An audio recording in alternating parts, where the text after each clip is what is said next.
ٹھیک ہے. اور جو باقی لوگ ہیں ان کو بھی بلوایا. عمران خان صاحب نے پہلے اپنے لوگوں کے بارے میں بار بار پوچھ رہے تھے کہ وہ کدھر ہے, فلاں کدھر ہے, اسے کیا ہوا ہے, وہ باقی لوگوں کا پوچھ رہے تھے. اور انہوں نے ابھی یہ کہا عمران خان نے کہ میرے جتنے لوگ جن کو زخم لگے ان سب کو ادھر بلاؤ, میرے پاس بلاؤ, ادھر جہاں میرا علاج ہو رہا ہے باقی سب کا بھی یہیں پہ ہوگا. تو انہوں کو بتایا گیا کہ جی آپ کے لوگ یہاں علاج ہو رہا ہے. وہ سیکورٹی والا بھی مجھے ملا ہے لڑکا, اس کو نیچے سے لے کے یہاں تک اس کو 4 گولیاں لگی ہوئی ہیں. اچھا. اور وہ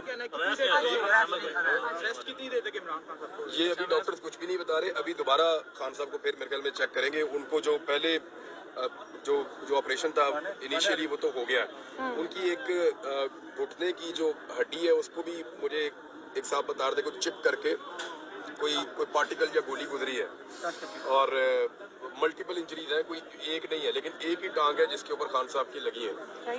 یکدم جو بیان آ گیا بندے کا, یکدم بیان آ گیا ہے. اچھا یہ جو بیان ہے نا, اس کے بارے میں آپ کو بتا دیتا ہوں. اس پہ بہت تشویش ہے اندر. آئی جی پنجاب بھی تھا, سی سی پی او لاہور بھی تھا, وزیر اعلیٰ پنجاب بھی تھا. وزیر اعلیٰ پنجاب کا اور باقی لوگوں کا جو وہ تھا بڑا نارمل طریقے سے وہ کر رہے تھے. اس کے بعد جو پی ٹی آئی کے لوگ وہاں موجود تھے بطور صحافی, میں نے بھی کہا کہ یہ کیسے ہو سکتا ہے کہ اتنے ہائی پروفائل کیس کے اندر آپ ایک دم جو ہے وہ ایک بندے کا بیان آپ وائرل کر دیں. پولیس کی تو ٹریننگ یہ ہے کہ اس کی قمیض اتار کے اس کے منہ پہ ڈال دو. تو یہ باقاعدہ جو شبہ ہے وہ یہ ہے کہ اس کا انٹرویو کروایا گیا, کروا کر اس کا انٹرویو کسی کو بھجوایا گیا, اس کے بعد اپروول لی گئی. اپروول لینے کے بعد اس انٹرویو کو جاری کیا گیا. It's a big game. باقاعدہ طوطے کی طرح رٹایا ہوا انٹرویو تھا اس بندے کا. اس کے منہ میں اور ایسا کبھی نہیں ہوتا. الفاظ اس کے منہ میں ڈالتا. عمران خان صاحب کے ہاسپٹل پہنچنے سے پہلے اس کا انٹرویو انہوں نے وائرل کیا ہے. یہ ڈیلیبریٹلی کیا ہے. جو کام ہے یہ تو کرائم ہے نا.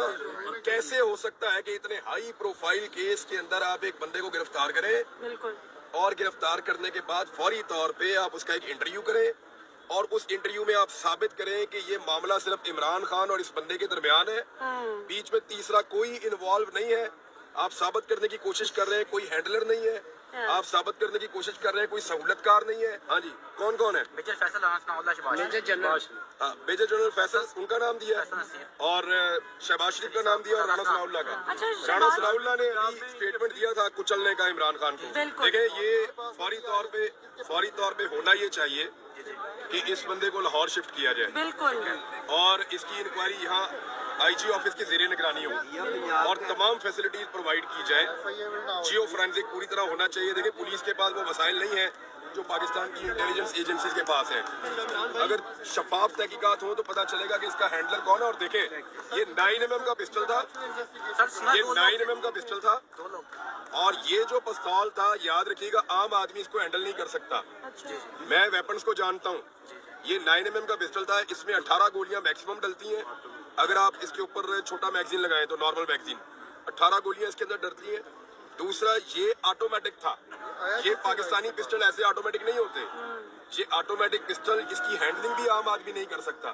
آٹومیٹک پسٹل تب رکھا جاتا ہے جب آپ نے کسی کو جان سے مارنے کا فیصلہ کر لیا ہو کہ میں گولی چلاؤں گا تو ساری گولیاں ایک ساتھ میں سپرے کروں گا اور پھینکوں گا. میں پرسوں کنٹینر پہ تھا, کنٹینر کے اوپر باقاعدہ اذان ہوتی ہے. وہ اذان مجھے ایسا لگا جیسے فیصل جاوید خان کی آواز میں ہے, یا فیصل کی آواز میں ہے, یا کسی اور کی, لیکن وہ کنٹینر کے سپیکر سے اذان چلتی ہے. اذان دی جاتی ہے کنٹینر کے سپیکر سے. اس کے بعد وہاں پہ جو لوگ موجود ہوتے ہیں کنٹینر پہ, وہاں کرسی موجود ہے اور ایک صوفہ موجود ہے. وہ لوگ اس کے اوپر بیٹھ کے نماز پڑھتے ہیں. میں نے خود وہاں پہ لوگوں کو نماز پڑھتے ہوئے اذان کے بعد دیکھا ہے. اعجاز چودھری صاحب وہاں نماز پڑھ رہے تھے, اذان کے بعد بالکل خاموشی کر دی گئی تھی تھوڑی دیر کے لیے. پھر وہاں پہ عمران خان صاحب نے نماز پڑھی ہے, باقی لوگ وہاں پہ موجود تھے انہوں نے بھی نماز پڑھی ہے.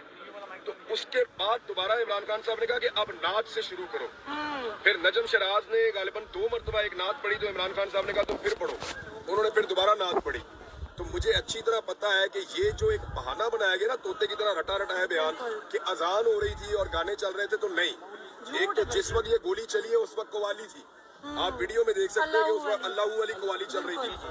دوسرا میں جاننا چاہتا ہوں کہ اذان کے وقت قوالی چلنے پہ اس آدمی نے پہلے کتنے قتل کیے ہیں؟ کیا یہ ایسے ہی کرتا ہے ہمیشہ؟ میں آپ کو پھر بتا رہا ہوں کہ پہلے یہ ویڈیو ریکارڈ کی گئی ہے, پھر اس ویڈیو کو سنوا کے اپروول لی گئی ہے.